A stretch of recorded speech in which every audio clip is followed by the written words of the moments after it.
এখানে একটা প্রশ্ন করা হয়েছে বাবা, अस्सलाम वालेकुम व रहमतुल्लाहि व बरकातहू। वालेकुम अस्सलाम व रहमतुल्लाहि व बरकातहू। औरत को दरगाह में जाना जायज है या नहीं, और औरत को बैयत होना चाहिए या नहीं, कुरान और हदीस से बताएं। মহিলাদের মাজার শরীফ জিয়ারত করতে যাওয়া যাবে কি যাবে না, তারপরে মহিলাদের বেয়াত হওয়া যাবে কি যাবে না। পবিত্র কোরআন সূরাতুল মুমতাহিনা আয়াত নাম্বার 12, কিছু মহিলা রাসূলুল্লাহর হাতে বেয়াত গ্রহণ করতে আসলেন। তো আল্লাহ পাক বললেন, হাবিব তোমার নিকটে যে মহিলারা মুরিদ হতে আসছে, বেয়াত গ্রহণ করতে আসছে, তাদেরকে তুমি বায়াত করে নাও। পর্দার আড়াল থেকে নবী মহিলাদেরকে বায়াত করেছেন। সুতরাং মহিলাদেরও বায়াত হওয়া, মুরিদ হওয়া সুন্নাতে মুস্তাহাব। আর মহিলাদের মাজার যাওয়া, দেখেন পূর্বের জামানায় মহিলারাও কবর জিয়ারত করতে যেত, মাজার জিয়ারত করতে যেত। হাকিম আল মুস্তাদরাক আলা সাহিহাইনের মধ্যে হাদিস, মা ফাতিমা রাদিয়াল্লাহু তাআলা আনহা নিজের দাদা হযরতে আমিরে হামজা রাদিয়াল্লাহু তাআলা আনহুর কবর জিয়ারত করতে যেতেন। মা আয়েশা সিদ্দিকা রাদিয়াল্লাহু তাআলা আনহা কবর জিয়ারত করতে গিয়েছেন। তো মহিলাদের কবর জিয়ারত করা ওই জামানাতে জায়েজ ছিল। পরবর্তীতে রাসূল পাক সাল্লাল্লাহু আলাইহি সাল্লাম বলেছেন যে এই মহিলা, যদি কোনো মহিলা কোনো কবর জিয়ারত করতে যাব, মাজার জিয়ারত করতে যাব বলে বাড়িতে বের হতে আরম্ভ করে, বের হয়, তো আর কদম কদমে আল্লাহর লানাত বর্ষিত হয়। তার কারণে একটি কিতাব বুখারী শরীফের সারা উমদাতুল কারি, এই কিতাবের মধ্যে ইমাম বদরুদ্দিন আইনি রাহমাতুল্লাহ আলাইহি ফতোয়া দিয়েছেন যে মহিলাদের বর্তমান জামানায় মাজার জিয়ারত করতে যাওয়া হারাম। কত বছর পূর্বে বলেছেন তিনি? কম বেশ 500 বছর পূর্বে ফতোয়া দিয়েছেন মহিলাদের মাজার জিয়ারত করতে যাওয়া হারাম। আর একটি কিতাব আল ফিকহু আলা মাযাহিবিল আরবাআ, এই কিতাবের মধ্যে লেখা আছে যে হানাফি মাযহাবের ফুকাহায়ে কেরাম ঐক্যমত পোষণ করেছেন যে মহিলাদের মাজার জিয়ারত করতে যাওয়া হারাম। কথা বুঝতে পেরেছেন? তাই মা বোনেরা মাজার জিয়ারত করতে যেতে পাবে না, তাদেরকে মাজার নিয়ে যাওয়া যাবে না। পুরুষরা মাজার জিয়ারত করতে যাবে, তাদের জন্য মাজার জিয়ারত করা সুন্নাত। আর আল্লাহর নেক বান্দাদের কবরে গিয়ে তাদের ওসিলা দিয়ে যারা দোয়া চাইবে, আল্লাহ তাদের দোয়া কবুল করে নেবে। কিতাবটির নাম সিয়ারু আলামিন নুবালা, আহলে হাদিস দেওবন্দি সকলের গ্রহণযোগ্য কিতাব। ইমাম যাহাবী রাহমাতুল্লাহ আলাইহি লিখছেন, আদ-দুআ ওয়া মুস্তাজাবুন ইনদা কুবুরিল আমবিয়া ওয়াল আউলিয়া, আল্লাহর ওলিদের মাজারে, নবীগণের রওজাতে তাদের ওসিলা দিয়ে যে দোয়া করা হয়, ওই দোয়া কারেন্টের মতন কবুল হয়ে যায়। মুসান্নাফ ইবনে আবি শাইবার মধ্যে হাদিস, যে হাদিসকে আহলে হাদিসদের গুরু ইবনে কাসির সহিহ বলেছেন, যে হাদিসকে ইমাম ইবনে হাজার আসকালানি ফাতহুল বারির মধ্যে সহিহ বলেছেন।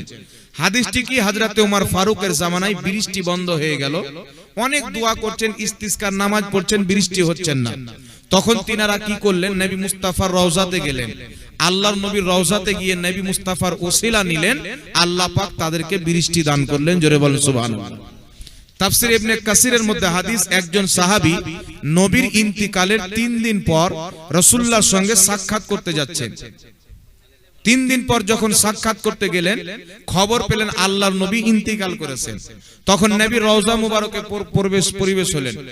নবী পাকের রওজাতে পরিবেশ করে বলছেন, ইয়া রাসূলুল্লাহ, আমি গুনার কাজ করেছি, জুলুম করেছি, আমার যতক্ষণ পর্যন্ত ক্ষমা না করা হবে আমি আপনার রওজা থেকে যাব না। নবী পাক সাল্লাল্লাহু আলাইহি ওয়াসাল্লামের রওজার মাটি নিচ্ছেন, মাথায় ঢালছেন, বারবার বলছেন, হুজুর আমার মাগফিরাত না করা হলে আমি যাব না। হযরতে আলী রাদিয়াল্লাহু তাআলা আনহু বলছেন, ফানুদিয়া মিনাল কবরি আন্নাহু কাদ গুফিরা লাকা, নবী পাক সাল্লাল্লাহু আলাইহি ওয়াসাল্লামের কবরের ভিতর থেকে আওয়াজ আসলো, আমার সাহাবী যাও, আল্লাহ তোমাকে ক্ষমা করে দিয়েছে। তো ইন্তিকালের পরেও সাহাবায়ে কেরাম নবী মুস্তাফার রওজা জিয়ারত করতে, তিনার ওসিলা দিয়ে বৃষ্টি চাইতে, আরো কিছু চাইতে, গুনাহের ক্ষমা চাইতে তিনারা গিয়েছেন। আরেকটা হাদিস, আচ্ছা, ইমাম ইবনে হিব্বান রাহমাতুল্লাহ আলাইহি, যিনি হাদিসের কিতাব লিখেছেন সহিহ ইবনে হিব্বান, তিনি একটি কিতাব লিখেছেন, কিতাবটির নাম হলো আস-সিকাত। সেই কিতাবের মধ্যে লিখেছেন যে হযরতে রাজা আলী, নবী বংশের লোক, বলছেন তিনার রওজাতে যারাই দোয়া করে তাদেরই দোয়া কবুল হয়ে যায়। তারপরে সিয়ারু আলামিন নুবালার মধ্যে ইমাম যাহাবী আরেকটি ওয়াকিয়া নকল করেছেন। সামারকান্দ, যেটা এখন কাজাকিস্তানে সামারকান্দ, যেখানে ইমাম বুখারীর মাজার, বৃষ্টি বন্ধ হয়ে গেল, যুগ যুগ থেকে তারা দোয়া করছেন, বহু দিন থেকে ইস্তিসকার নামাজ পড়ছেন না, দোয়া কবুল হচ্ছে না, নামাজ কবুল হচ্ছে, বৃষ্টি হচ্ছে না। একজন নেক ব্যক্তিকে স্বপ্নতে দেখানো হলো যে তোমরা ইমাম বুখারীর মাজারে গিয়ে দোয়া করো, আল্লাহ তোমাদেরকে বৃষ্টি দান করবে। তখন ইসলামের খলিফা হতো, কাজী হতো। সকালে উঠে কাজীকে গিয়ে বলেছেন, আমি এরকম স্বপ্ন দেখেছি যে ইমাম বুখারীর মাজারে গিয়ে দোয়া করলে বৃষ্টি হবে। কাজী বললেন, ভালো স্বপ্ন দেখেছো। তারা ইমাম বুখারীর মাজারে গেলেন, দোয়া করলেন, ইমাম বুখারীর ওসিলায় আল্লাহ তুমি বৃষ্টি দান করো, আর ইমাম বুখারীর ওসিলাতে আমাদের দোয়া কবুল করো। এত সুন্দর আল্লাহ বৃষ্টি দান করলেন, কয়েকদিন পর্যন্ত তারা ইমাম বুখারীর মাজার থেকে বের হতে পারলেন না। জোরে বলেন সুবহানাল্লাহ।